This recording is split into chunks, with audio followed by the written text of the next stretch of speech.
Welcome to lesson number 2, Functions and Relations Operations with Functions, part 1. So, what we're going to do today is we're going to look at what's going to happen if we have two different functions, f and g, and we add them together. And so when we do that, it's going to take the form of f plus g of x, which is the same thing as if we go f of x plus g of x. So just two different functions, and we're adding them. So we're finding the sum of two different functions. Then we're going to do the same thing with the difference. So we'll subtract one of the functions from another. So one way we can write that is f minus g of x, and that is equal to f of x minus g of x. Okay, and so that's what we're going to be doing today, and then tomorrow we're going to look at the product of two functions and the quotient of two functions. So multiplying them and then dividing them. So the first thing we're going to do is we're going to look at these two linear equations, or these two linear functions, I should say.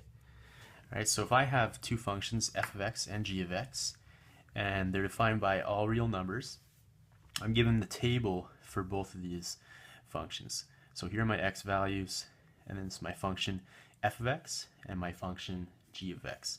So the first thing I'm going to do is I want to add all these. I want to add both these functions together. So I'll have my my function f and my function g. So if I have negative 7 plus negative 7, if I add those together, I'll get negative 14. But if I subtract negative 7 from negative 7, I'm going to end up getting 0. Okay? And so what you're doing here is first of all, I'm going negative 7 plus negative 7, and I'm getting negative 14. And then what I did was I went negative 7, and then I subtracted another negative 7, so I'm actually adding a negative 7, which gave me 0 there. Okay, so if I go down and do that for all of these functions and all these values for the function, then for here, negative 5 plus negative 6, I'm going to get negative 11. And then negative 5 subtract negative 6, or negative 5 plus 6, I'm going to get 1. Okay? And if you go down throughout the table, I'm then going to get negative 8 and 2, negative 5 and 3, negative 2 and 4, 1 and 5, 4 and 6, 7 and 7, and 10 and 8. All right, so all I did here was I added all these together, and then on this side I subtracted them.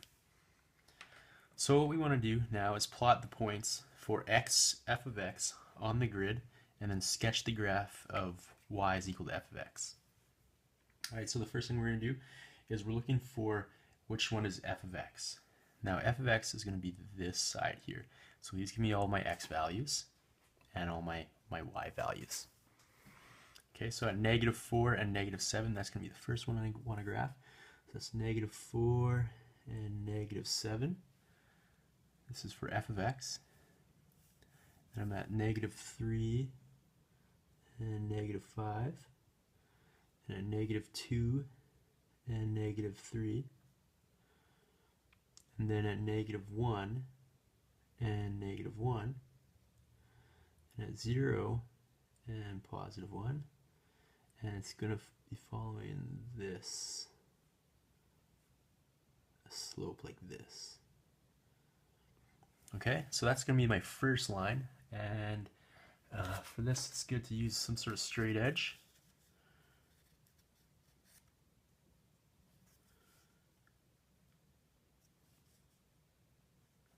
And then after I draw my line here, I'm going to need to draw my line up for g of x.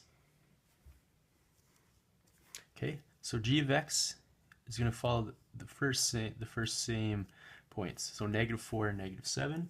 So we're down there. That means we have an intersection there.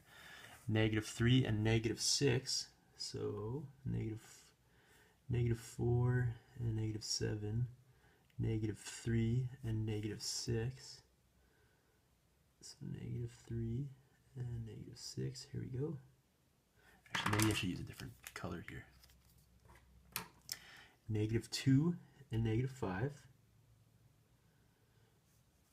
-1 and -4. Alright, and so we're following a slope of -1 here, or sorry, +1. And again, I'm going to use a straight edge in order to graph, or draw my line.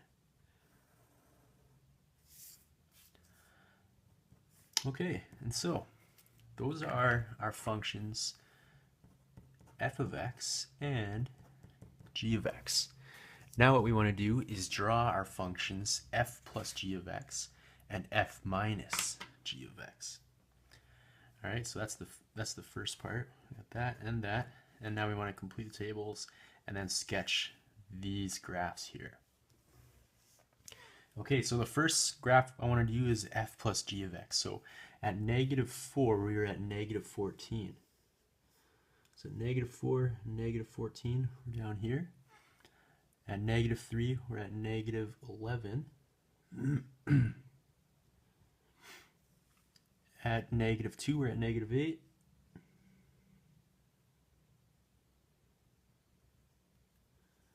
And at -1, we're at -5. Okay, so we're going to follow a slope of 3 over slope of 3.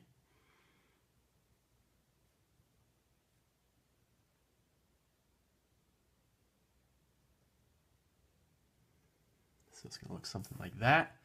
And now I need a longer edge.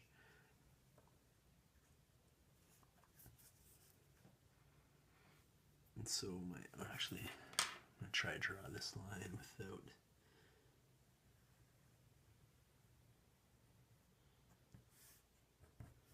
Okay, so this is my line for f plus g of x. All right, and my last line is going to be f minus g of x. And so if I'm starting at -4, I'm going to be at 0. So -4 and 0, -3 and 1, and I'm going up.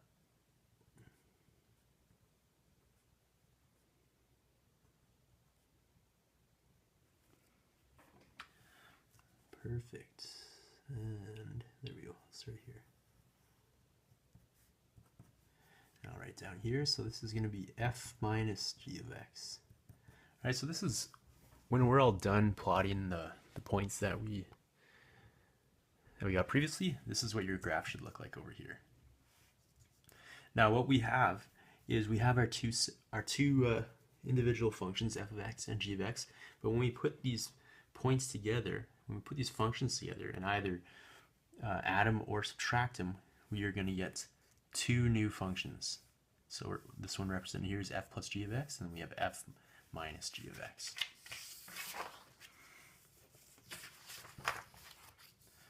All right, so the functions of f and g that we just did on our previous page are f of x is 2x plus 1,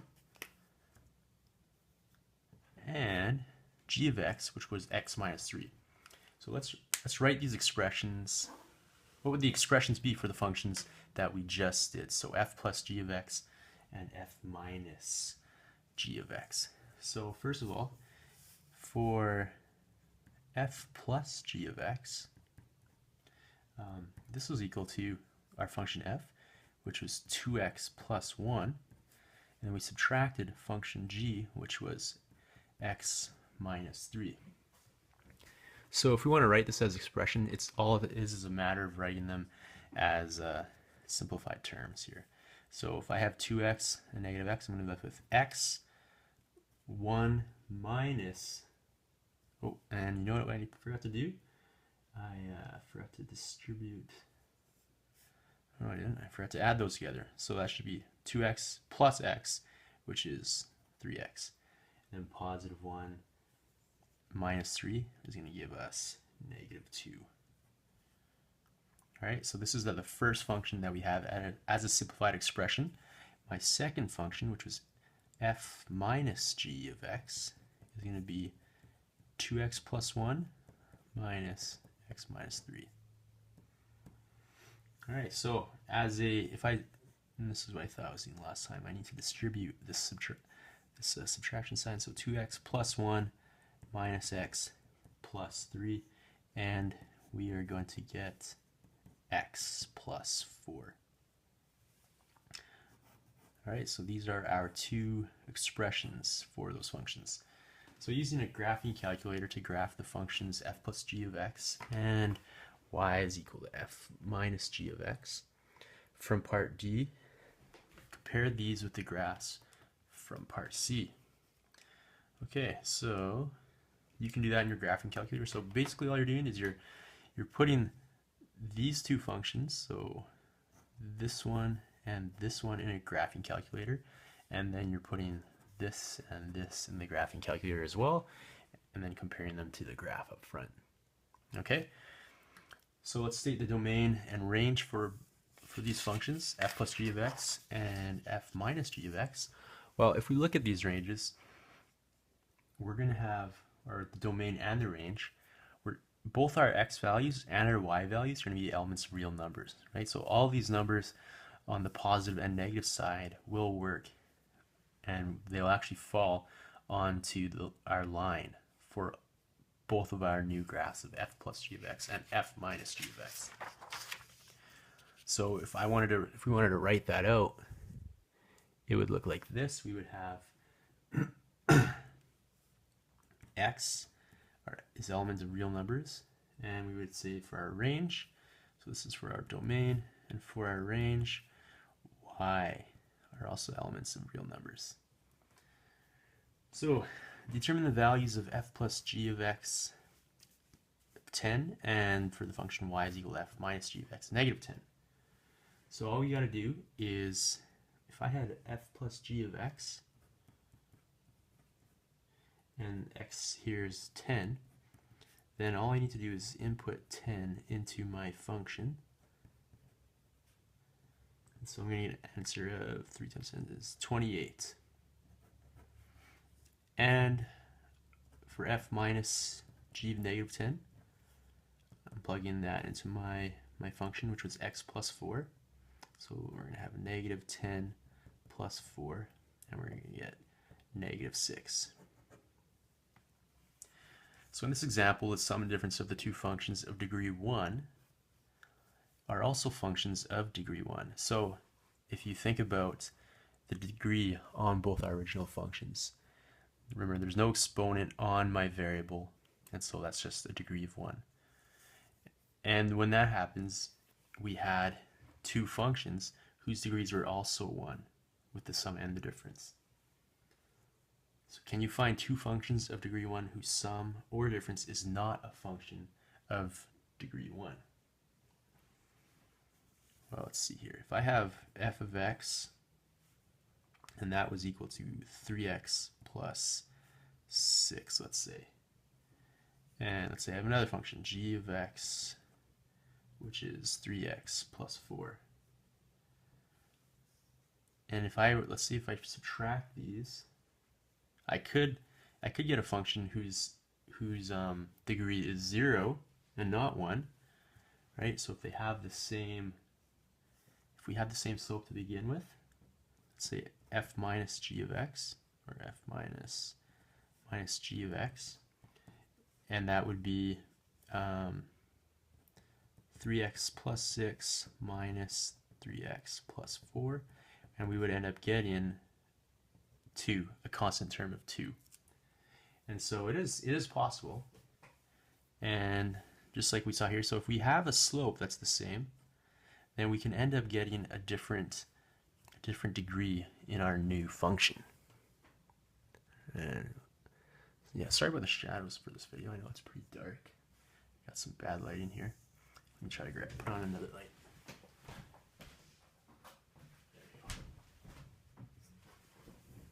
All right, now, what if we were given a quadratic function?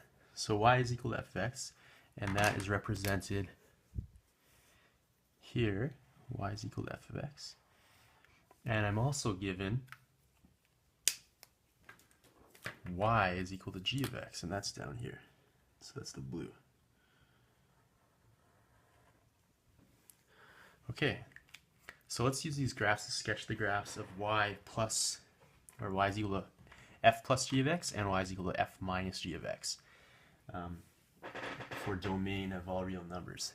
So it's probably easiest if we kind of make a graph of our values here, or a table of values. Sorry, not a graph. All right, and so I'll have three quadrants here, and my first quadrant will have my x values, and then I have my f plus my g of x, and then f minus g of x.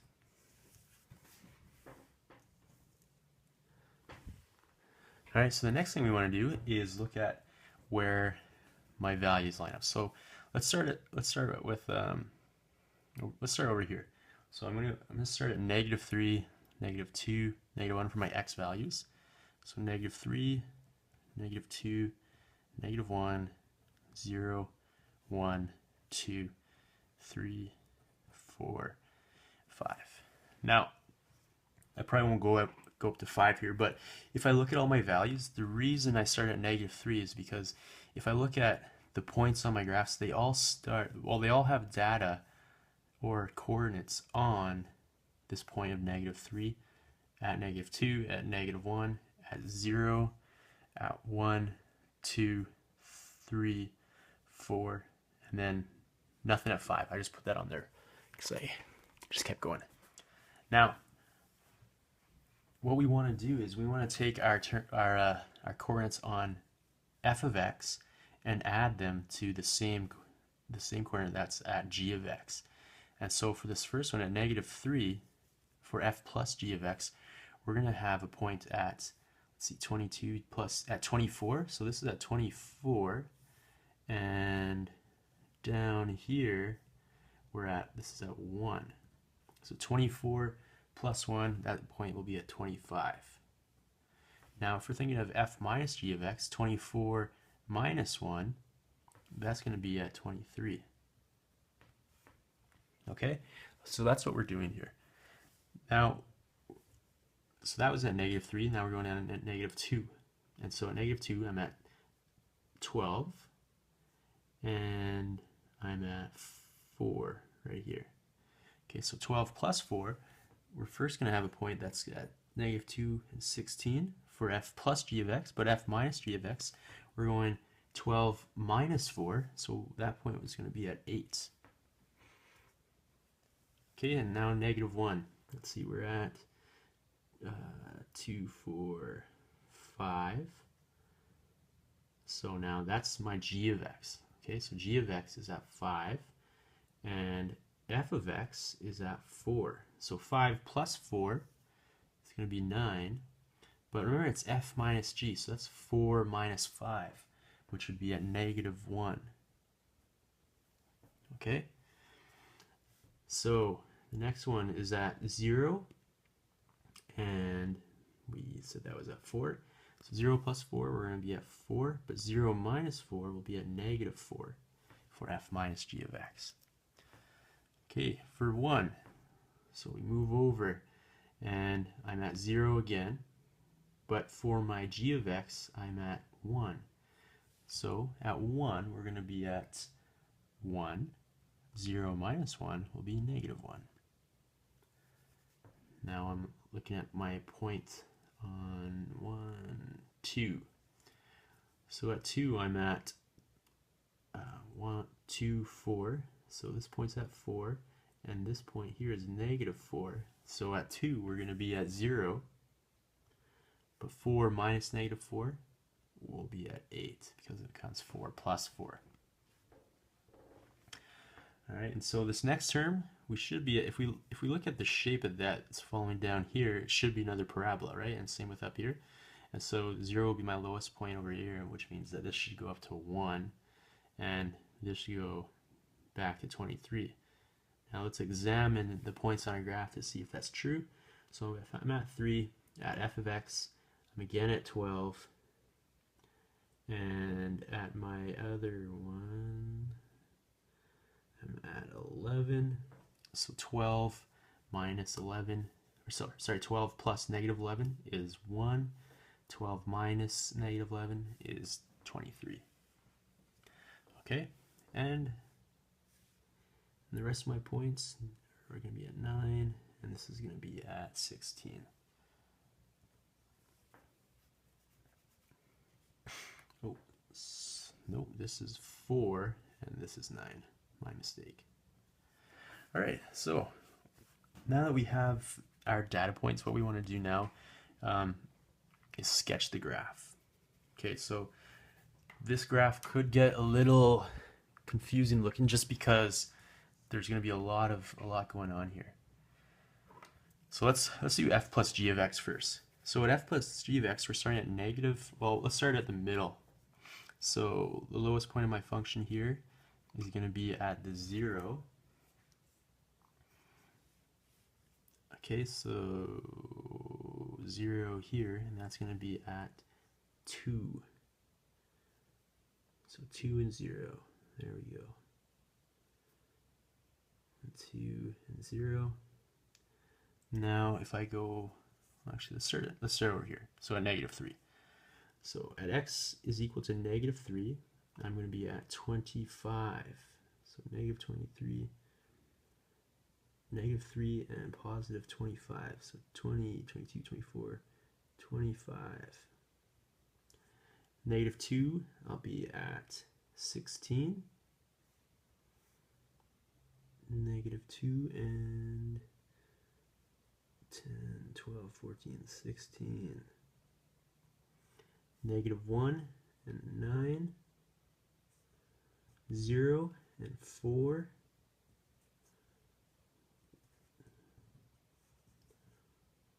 0 and 4. 1 and 1. 2 and 0. 3 and 1. 4 and 4 and 4. And 5 and 9. And if I were to keep going up, 6 would be at 16, so maybe I'll put that up there just to make this easier to draw. So 6 and 16. So this graph is going to look something like this.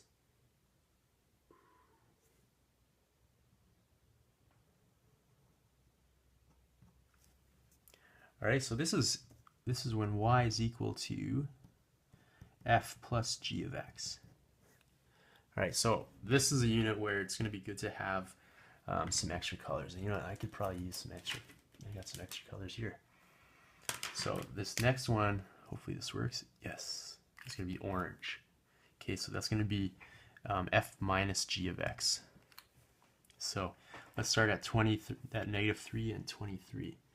So at negative 3, I'm going to be up at 23. At negative 2, I'm at 8.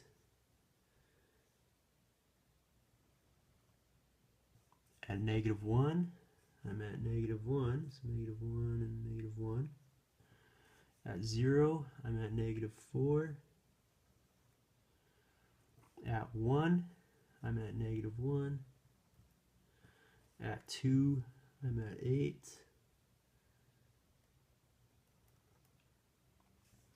At 3, I'm at 23. Again, back up to 23. All right, and so this is for f minus g of x.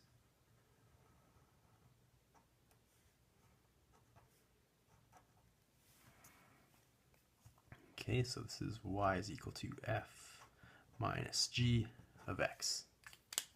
All right, so these are our graphed expressions. Now, what we want to do is write what these expressions are going to look like. Okay, so this first expression and so that's given that f of x is equal to 2x squared minus 2x, and g of x is negative x squared minus 2x plus 4. Let's write the expressions for f plus g of x. Okay, so if I have f plus g of x, this is going to be equal to 2x squared minus 2x plus negative x squared minus 2x plus 4. This is gonna, if I add together my like terms, I'm gonna get x squared minus 4x there and there, and plus 4. So that's for f plus g of x. Now f minus g of x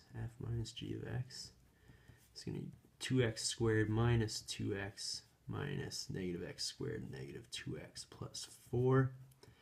Now if we simplify this, I have 2x squared plus 2x squared, which is going to be 3x squared. I have a negative 2x plus 2x, and so those are going to cancel out. And then I have a negative plus 4, so minus 4. Alright, so this, for f plus g of x, this is going to follow the line x squared minus 4x plus 4. That's what's represented here. And for f minus g of x, we have 3x squared minus 4. And what we want to do now is you have to put this in your graphing calculator and compare them. If we say the domains of all of these, they're going to literally fall on every line of x on the graphing calculator. So again, our domain is elements of real numbers. All right, and so the next thing is they're asking if it's possible, just like they did last time, if we can get a graph that has a different degree, and the answer to that is yes, we can. If we're given a quadratic function, we can end up with a linear function. And one way we would do that is if we had, let's say, f of x is equal to, let's say, x squared plus 4x plus 4, and g of x was equal to x squared, let's just say x plus 3x plus 3. If I take the difference of this, if I take the sum, I'm still going to get a quadratic function. But if I take the difference, f minus g of x, and I went x squared plus 4x plus 4, and then I went x squared plus 3x plus 3, I'm going to end up getting a linear equation, right? Because we're going to get rid of the x squareds, and I'm going to do that with x minus x, plus 1. And so this would be a linear function. So the answer to this question is yes. Can you find two quadratic functions whose sum or difference is not a quadratic function? And you can see anything I just did, but here it is. So I had x squared plus 4x plus 4, and then I had x squared plus 3x plus 3 as f of x and g of x. And then I took the difference of those, and I ended up getting a linear function. Okay, now all we're doing here is we're adding these together. So x plus, and this here is a cubic function, but with this cubic function, we're following the exact same principles. All right, so all you want to do is add. I'm not going to do it, but you'll add f of x and g of x together, given that they're all elements of real numbers, and you're going to get, you should get an answer here of 2x cubed minus 2x squared minus 2x plus 12 when you add this and this together. And then when you subtract this from this, you should get an answer of negative 2x squared plus 2x. So I want you to go through and see if you can get those, okay? So if we fill in the following statements, f of x plus g of x is a sum of the two functions, and it can be written as f plus g of x is 2x cubed minus 2x squared minus 2x plus 12 in this case. And then this is a difference of the two functions. Difference. And that can be written as f minus g of x, which is equal to negative 2x squared plus 2x. All right, and the rest I'm going to leave with you. Good day.